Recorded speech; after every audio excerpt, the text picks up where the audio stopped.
Hello there, everybody. Welcome back to the Four Phase Cycle podcast. I have a special guest, Ashley, with me here today. Hi, Ashley. Hi, Megan. I'm so excited for you to be here. So, one of the things that Dr. Alex and I enjoy most in life and in our business is when we have students or group members or people who come through one of our programs and we watch this transformation. We watch this, okay, now I have my physical body where I want it.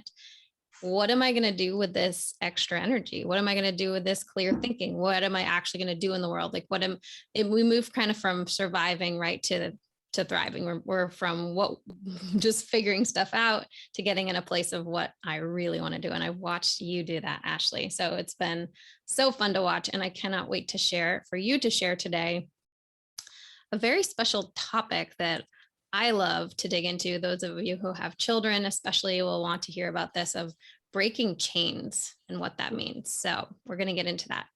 Let me just tell you a little bit about Ashley first. Ashley Haman is a holistic women's health coach, a podcaster, and a chain breaker. She is a homeschooling mother of 4. Holy cow, 1 boy and 3 girls, Ashley. Yeah. That right there. I could end right there. Her mission in life is to help women blaze their own trail in a world designed for conformity and break the chains holding them back from living an uncommon life. She's the co-host of the Trailblazers and Chain Breakers podcast with her husband. I love it. I was just on there. Dr. Alex was on there. Going to be live soon, right? Yeah. Awesome. So I'll have you share more about where to find you at the end. But Ashley, I'd love to have you give us a little backstory. So first, tell a little bit about how you found us, how you found Zesty Ginger. And I know you've been in our Health Transformation Accelerator. You've been in HTA Family. You did the 3-day in-person retreat with me and one-on-one coaching. So tell us just what were you looking for when you first came into the Zesty Ginger world? Well, I actually, interesting enough, I found you ladies on a podcast interview, and I want to say it was the Wellness Mama, but I'm not positive. And then I went and looked you up on Instagram. I probably followed you for 2 years before doing anything. And then you came up with your new program, the HTA program. And it really spoke to me at that particular time in my life because I was going through a lot of like health stuff. And I was doing all the things. Like I was eating super clean. I was on a million different restrictive diets. I was really angry and bitter about that, but that's a whole nother topic. But I knew deep in my soul that it wasn't about the diet and what I was consuming and what I was putting on my body. Although those things are very important, it was my mind. There was stuff going on in my mind that was keeping me feeling sick. And I wanted to dive deeper into that. So when your program came, I had been pondering that for a while, and it was just perfect timing for me. And diving deeper into, the brain chemistry and, how our thoughts can literally create illness in our body. So that's how I found you all and started working with you. So that's my story about that. I love it. And so tell me, what does it mean to you? What does the idea of breaking chains mean to you? How did you come to that? Well, there's societal chains and there's generational chains. And, we all have a little bit of each of them. So for me, I had a lot of both of them. I had family stuff, mental abuse from the men in my life.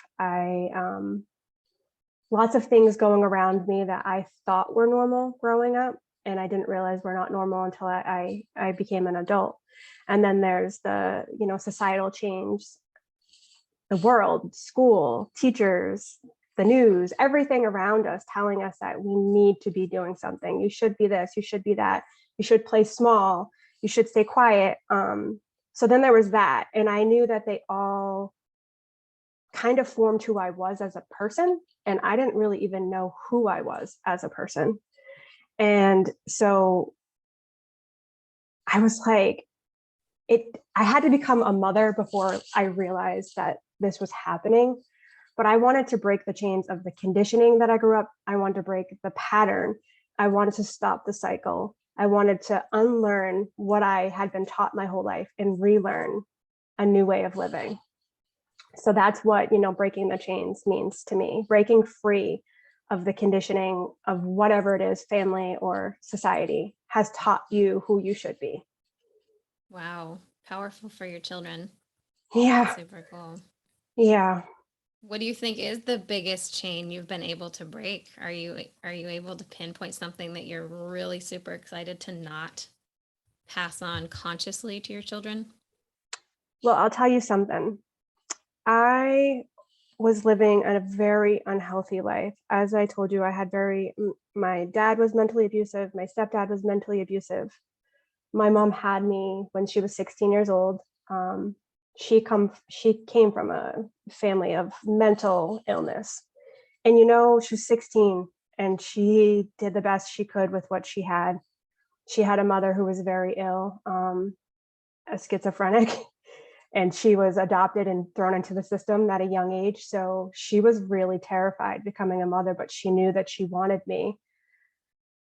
I love my mother to pieces, but the way that I was raised and brought up was, there wasn't a lot of love and affection. There wasn't a lot of relationships. There was no healthy relationships. Everything in my life surrounding me was unhealthy. Drugs, alcohol, you name it, abuse, it was there.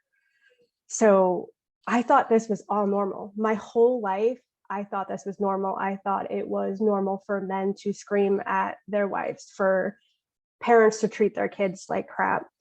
So I lived this whole way my whole life. And then I became pregnant at the age of 24.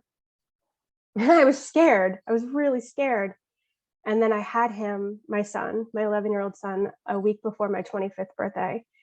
And it was like, I birthed him, and it's like I birthed this new me. I looked at him and I was like, I can't live like this anymore. Like, I'm not going to live like this anymore. And I'm going to create a better world for him. So that's basically a little bit of my story and how I started to move forward with, breaking chains. So seeing him was the first opening for you. Yeah. It's interesting because you hear a lot of mothers when they have kids say that they feel lost and that they don't know themselves anymore. I couldn't relate to that. It was almost like, I don't even know who I was before I had a mom, but it was because I was so numbed out from my life. I was so depressed. I was on lots of drugs, and I didn't want to be that person anymore. I wanted to recreate the person I wanted to be. And so I was lost in a different way than what most women say that they feel lost. That's interesting. And do you feel like you just jumped into a new identity at that point? You're like, I want to be a different type and I'm ready to shift. I feel like I began to. I needed to go through a couple really hard moments after, though, becoming a mother, where it really started rolling for me. There was a couple really difficult situations that I went through. I went through one with my dad. I remember the last conversation with my dad, which was 10 years ago. I've never shared this story. He just called me and just freaked out on me for no reason. And this was normal for us. Like, this was our relationship my whole life. And I remember like trying to say something back to him and him not allowing me to, and just hanging up the phone on me. And I remember looking over at my son and being like, as a mother, no matter what my son ever did to me, I would never speak to him the way that I have been spoken to my whole life. And that was like the real huge turning point for me. That is when the shifts really started to happen. And I really could see everything a lot more clearly. Beautiful. The awareness of how you feel as a mom and not being able to comprehend often, right? Comprehend how you were treated as a child. And then they each had their own chains that they came in with, right? So Right. Yeah. yeah. So Cool. Well, it sounds like you kind of already started to get into some of the change, but I know you have some steps, 8 steps that is a process of breaking chains. And obviously it's a full process, so we won't be able to get into all of it today. I'd love to just kind of talk through some of the starting steps and give some people some ideas of where to start and what to look for. And actually, Ashley, I just had a thought before we go there. Let's just talk about how people know that they are really they are in a place that need to break a chain, right? Like what would be some things they're experiencing that would show up for them that they have to, because maybe some people don't even know, right? Like you maybe didn't even know until you had your son that something was like not right. I'm doing air quotes. Yeah. Something had, so is that just a feeling? Is that what would you suggest there? Like what to look for? I would say if they're really unhappy with their way that their life is going, um, if they're just blindly accepting or saying yes to stuff without even knowing truly how they feel. Because for the longest time, I was a yes girl. I was okay, go do this, Ashley. Okay, go do that. Okay. And I wouldn't even like think twice about it. I wouldn't even question it. I would just do it because somebody told me to, because, the doctor told me to, or this person higher than me, I felt like told me to. So they must know what they're talking about. So I'm just going to trust them and do this. And I didn't feel good about myself when I was doing this. I felt really, really depressed and not like I was being true to myself. So I want to say it's like a feeling, a really yucky feeling of being really just empty and not happy with the choices that you're making. Okay. Kind of knowing consciously that you want to do one thing and just blindly following something else or Yeah. responding to something continuous pattern. I'd say, right, if a same pattern showing up over and over and over being mirrored back to you and you don't like it, there may be something there to that. Cool. Yes, for sure. Okay, let's get into the actual steps. Um, why don't you just tell us where do you start? Where do you start with this process? Where would someone start? Well, we kind of touched this a little bit, but the first one is be healthy. And it's not it's not the food that you eat. It's what you put in your mind. It's what you watch. It's what you listen to. It's what you read. I think those things are very, like I said, nutrition is very important, but I think these things are so much more deeper. And that's where you start. You pay attention to your surroundings. What am I listening to? What am I watching? What am I consuming on a daily basis? Who am I around every day? I heard something beautiful a few years, like it was a long time ago, actually, more than a few years ago. You are the 5 people you surround yourself with.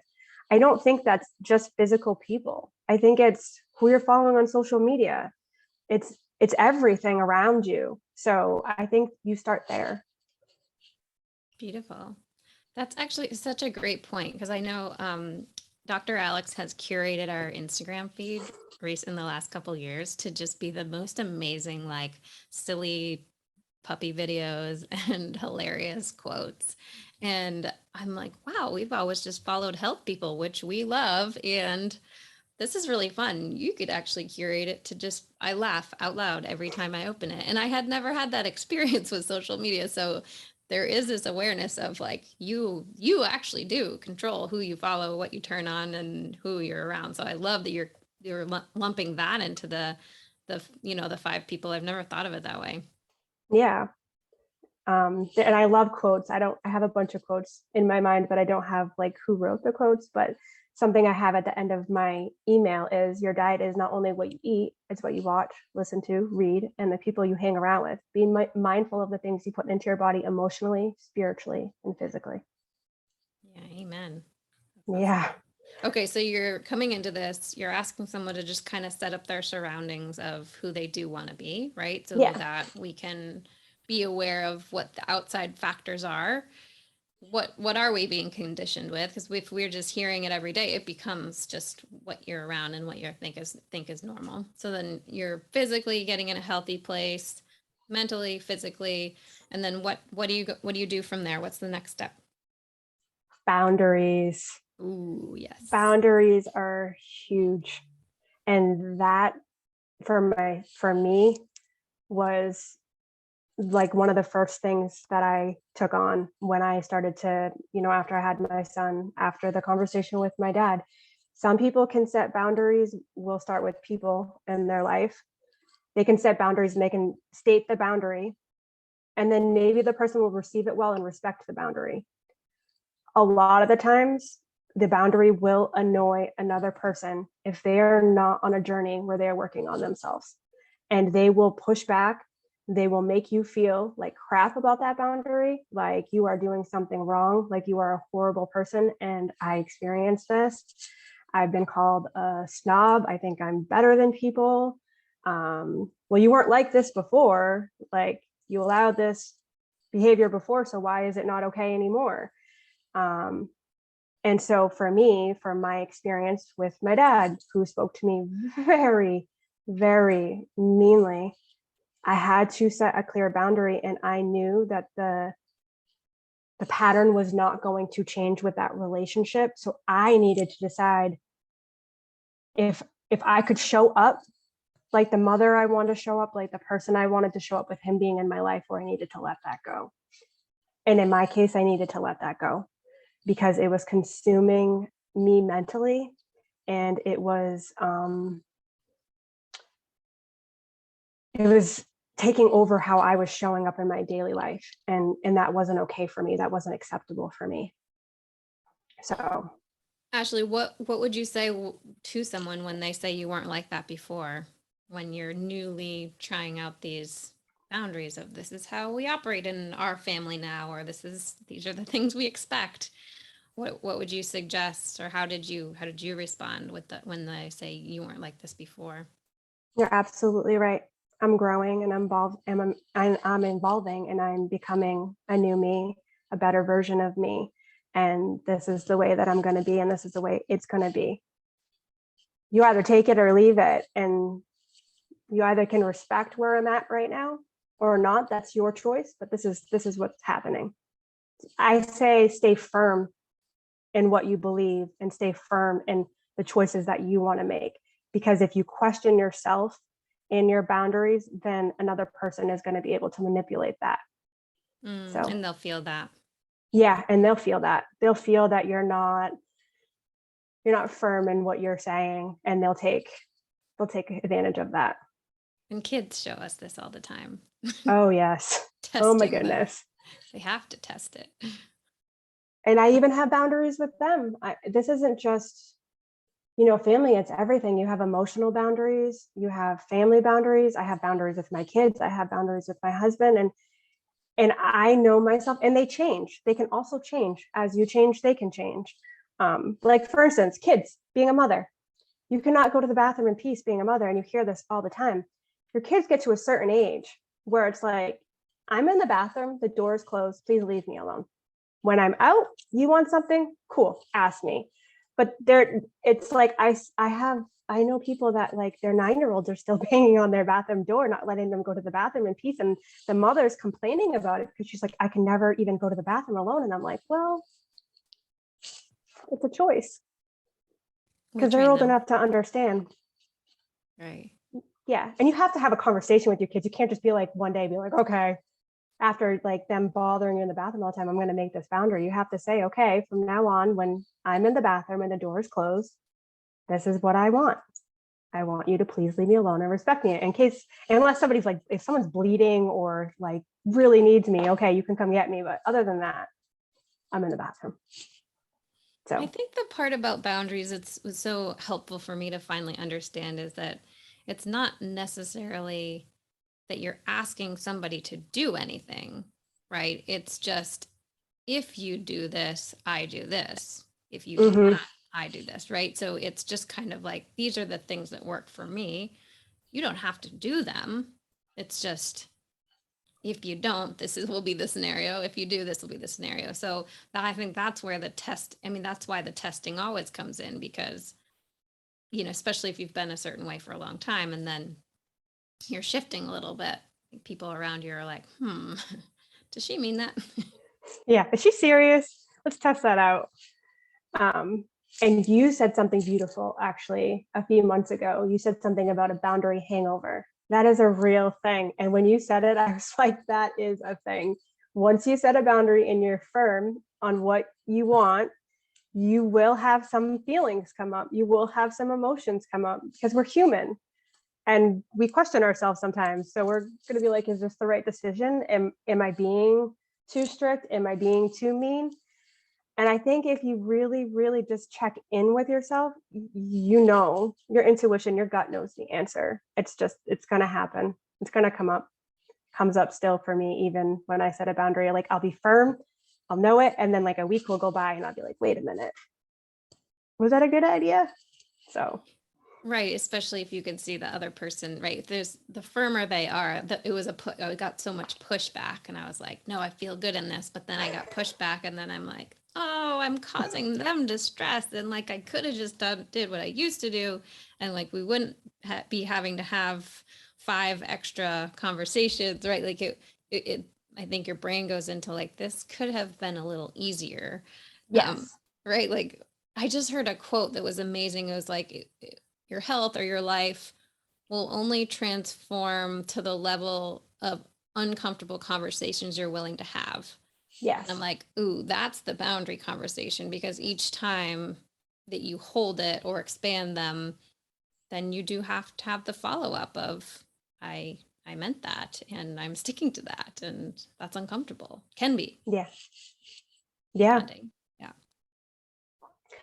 I think also preparing yourself too for, you know, what will happen, because it's not always the easiest thing. And sometimes you do, unfortunately, lose people, but I don't think it has to be this like big dramatic ending. I think sometimes people are either going to respect the boundary and love you and want to be in your life, or they're not. And that's, I think, a tough thing for a lot of people when it comes to setting boundaries. Mm-hmm, mm-hmm.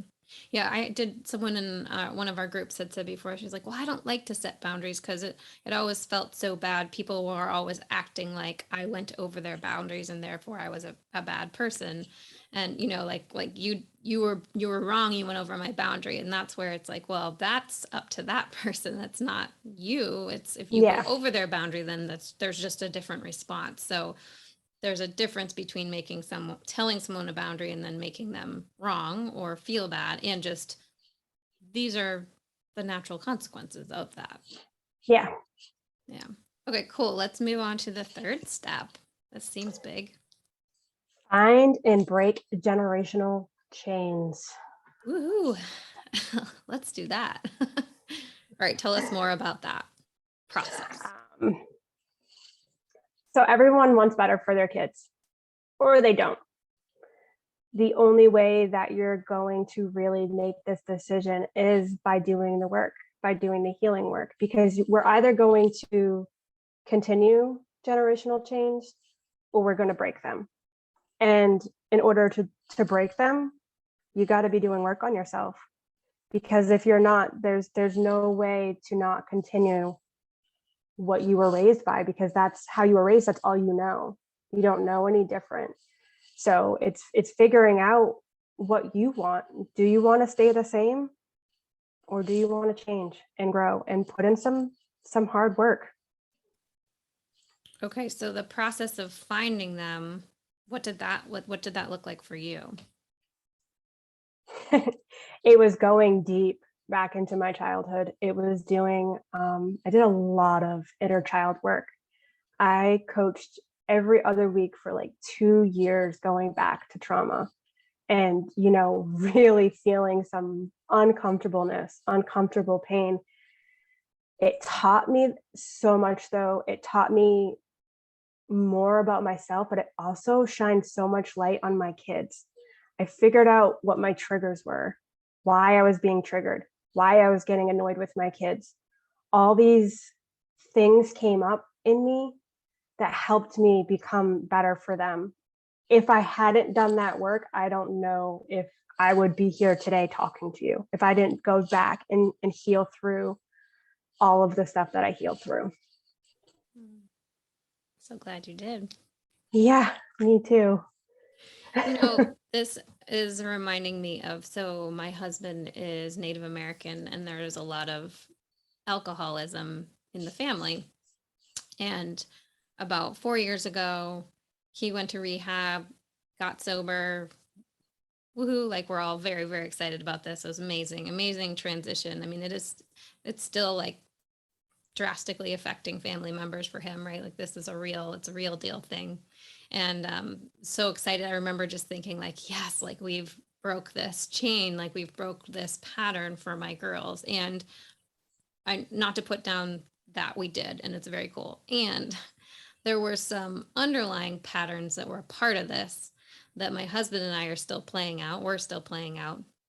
And patterns, even though without the alcohol, there's still like the patterns of what that would do and what that would mean and how people would interact with each other. So that doesn't necessarily go away just with the substance. So for me, I realized it's like, it's not just this physical, like you stop drinking, that whole however many generations of patterns is gone. It was the you stop drinking, and then we had to go into each of the patterns, even without the alcohol. Yeah. I just, That kind of, yeah, that brought up a story for me too. I think one of the biggest ones for me was when I met my husband. I was, I had one child, but I was still severely depressed and, I just got out of not a great relationship. And I felt like I needed somebody to come and save me. I needed to be saved. So this man comes in, this amazing man who had a much different life than me, came in and like swept me off my feet and saved me. And then once I started doing all of this work, after years of him, like, of me kind of needing to be saved, needing to be taken care of, I started doing this inner child healing work, and I got angry about it. Like, I was like, leave me. Like, I almost felt like he was smothering me. I'm like, leave me alone. Like, I don't need to be saved. Like, what are you doing? And we would get in arguments about it because I was like feeling smothered, but he was showing up for me in the way that he showed up for me in the beginning. Like, he was taking care of me, he was saving me. And like, I didn't ever say, hey, I don't need that anymore. Like, I'm growing and evolving. Like, I'm going to save myself. I'm going to be my own hero. And that was like a tough part of our relationship because he didn't do anything wrong.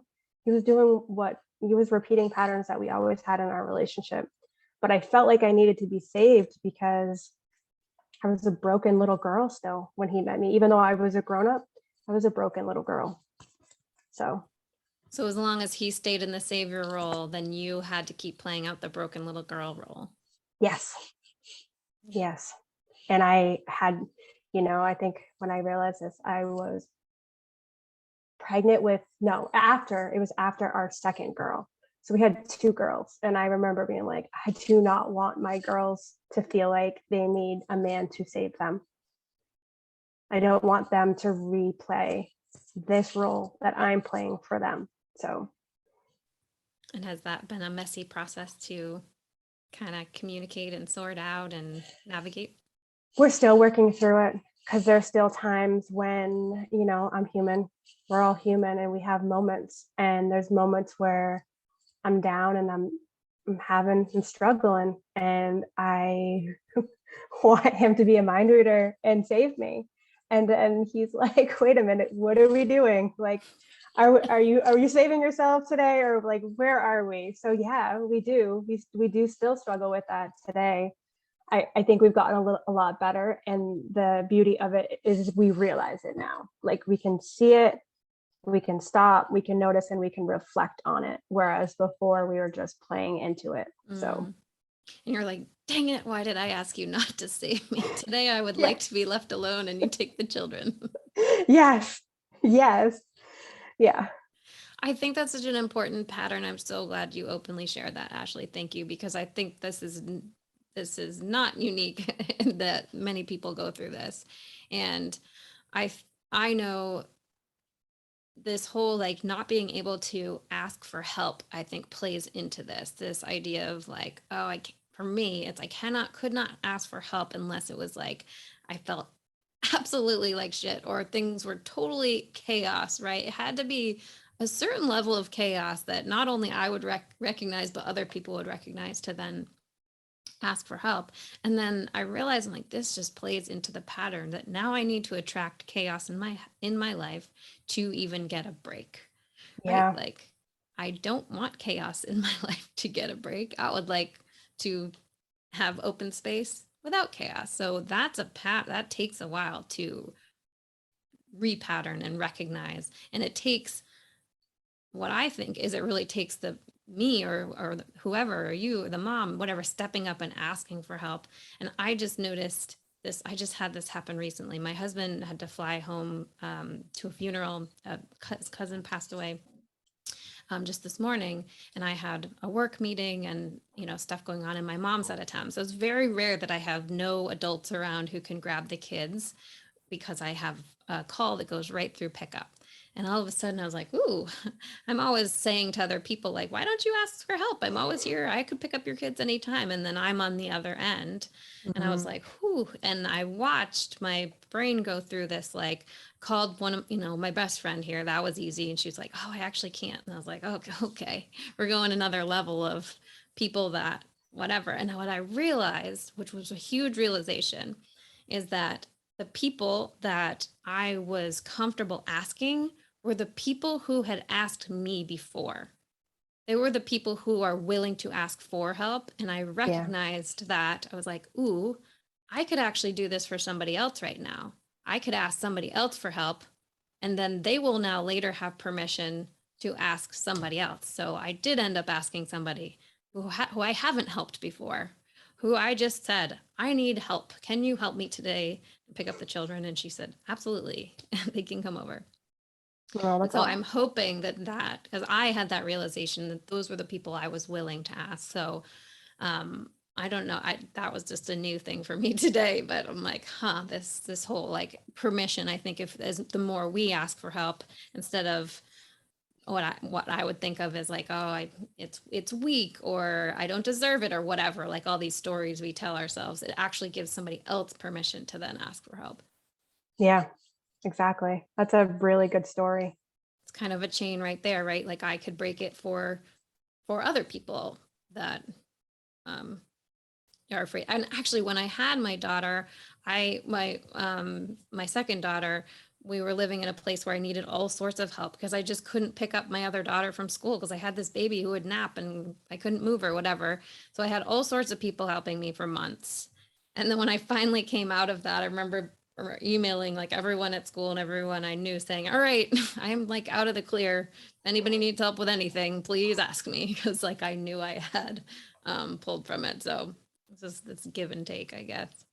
It's like a societal chain. I feel like moms are everywhere around us is telling us like you have to be strong, like you can do it alone, do it alone. And it's like when we can't, we feel somewhere inside of us that something's wrong with us or we're not a good mother because we can't pull all this weight by ourselves.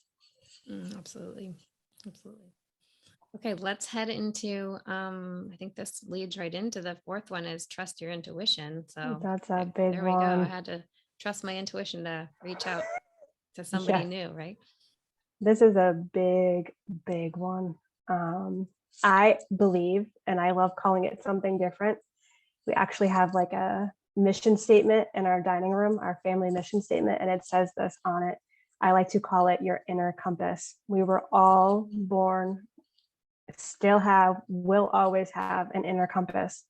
It's been conditioned out of us. Same thing by, generational chains, by society chains, telling us what to do, telling us we shouldn't trust ourselves. So this is stuff that we've learned over a long period of time. So we become adults and we don't even know what that is. We don't even know what your gut is or what your intuition is. So it's unlearning all these conditionings and then relearning how to trust that. And honestly, for me, I had to take a course from my healer that I worked with, my inner child healing, on how to listen to your intuition. And I was like, wow, it was an amazing course, but I had to learn the steps and I don't remember the steps, but I had to learn the steps and follow this guide to relearn to trust all the stuff that was going on inside me and get rid of the crap that was conditioned in my brain. That's so fascinating. So Dr. Alex did an intuition class inside of our HTA family, which is super cool. And I thought one of the things that's cool about this is that, okay, so we all have this intuition and this knowing and this connection to our higher self or subconscious, whatever you want to call it. We have this. We literally have all the answers at all times. Mm-hmm. And we have to like relearn or remember how to tap into them. So then Mm-hmm. the tools, there's all sorts of different tools out there for kind of retraining or relearning your intuition. The tools can become a way of getting back to that. Because I've had people be like, well, I don't need these tools or these pendulums or these cards or these crystals. I don't, there's all sorts of random stuff. I don't need these. Like all the answers are inside of me. And I'm like, yeah, they are. They totally are. And if you can't quite remember how to tap into them, I think actually, like you said, learning from a teacher, learning from a guide of, well, how do I tap back into this? Yeah. And a lot of the stuff was like meditation, going and listening to this meditation and then like sitting in silence. That was a lot of the steps, reading certain, books. And so it was a lot of steps, but now it just comes easily to me. Like I almost always know right away. And it's a feeling most of the time for me. It's like a feeling of like I move away. Like I can feel my body go back when something doesn't feel right, and I can feel my body go forward. Mm-hmm. Or it's just like it's like almost like if it's not right, I get this knot in my stomach that's like, no, just say no. Right. So you can start to tap into those signs by going, okay, I had this feeling and I made this choice. And what happened? Did I like that? Yes. Did I not like that? Okay, I liked that. Let's go with that feeling or not. But I just heard recently, and it just brought things together so closely of how our feelings and emotions are stored in our unconscious mind. And the more closely you are able to tap into feelings and feel things, the more closely you are connected to your unconscious mind. And I was like, oh, that's fascinating, because that unconscious mind is directly tied to our intuition. So this also is a big argument for feeling, because if you're totally disconnected from your feelings, if you've put up a wall, which many of us did as a protective mechanism, which was good at the time, but if we aren't tapped back into like how we actually feel, then it's hard to know what your gut's saying. You don't, like, I don't know what that feeling is, right? Mm-hmm. Yeah. Yeah, you don't even know. And also like it goes back to a lot of things we say. If you're not doing the work and you're not healing through and you don't really know who you are and you're just like a yes person like I was, you have no clue. It just doesn't even exist to you. You just hear whatever the world is saying and you're just like, okay, that's what I'm going to do. Mm-hmm. Yeah. Cool. Okay. I feel like we have time to just get into one more. Ashley, would you like to share the next step after trust your intuition? Yes. This one is another huge one. Know your values. I myself believe everything should filter through my values. But in order to know your values, you need, like, how do you know what health means if you don't know your values? How do you know what boundaries to set if you don't know your values? That's why I say everything I do filters through my values. What I say yes to, what I say no to filters through my values. So I literally, I have like a list of values somewhere on my desk, and I look at it weekly, and I look at it and then I look at my calendar and I say, sometimes things aren't going to align with your values. Sometimes you got to do stuff that you don't want to do, especially when you have kids. But most of the time, everything that I do is aligned with what I want in my life according to my values. Awesome. I know that made a huge shift for me. And then Dr. Alex we've done values elicitation for our business together, and then make sure they were aligned, and you can do that as a couple. So super powerful to just really understand what they are, what drives you, what guides you, what you care about most, because you will notice you'll usually make decisions based on them, and then you can fine tune it a little bit so that you know exactly why you're doing it. Yeah. And this can also change too. Anything could change. Your boundaries can change. Your values can change. It all can change as you change. So you can't just do it once and be like, okay, that box is checked off. I'm never going to look at that again. You got to check in every once in a while and see if it still aligns with the person that you are today. Beautiful. Well, thank you so much for sharing this today, Ashley. This was Thank you fun. for having me. I would love for you to tell everybody a little bit about what you have going on now, where they can find you, and about your podcast. Yeah. So I'll start with the podcast. The podcast is Trailblazers and Chainbreakers, and I do that with my husband. We talk all things marriage, relationships, homeschooling, kids, society, conditioning, all of that stuff. And so that's where you can find us. And what I'm doing now is I coach. I have a 3-month program and I have a 6-month program. And I do one-on-one calls. Eventually, I'll get into doing groups, but that's what I'm doing now. And you could find me at Ashley_Haman on Instagram and www.ashleyhaman.com. Amazing. So great to have you, Ashley. Yeah, thank you so much. This is so fun.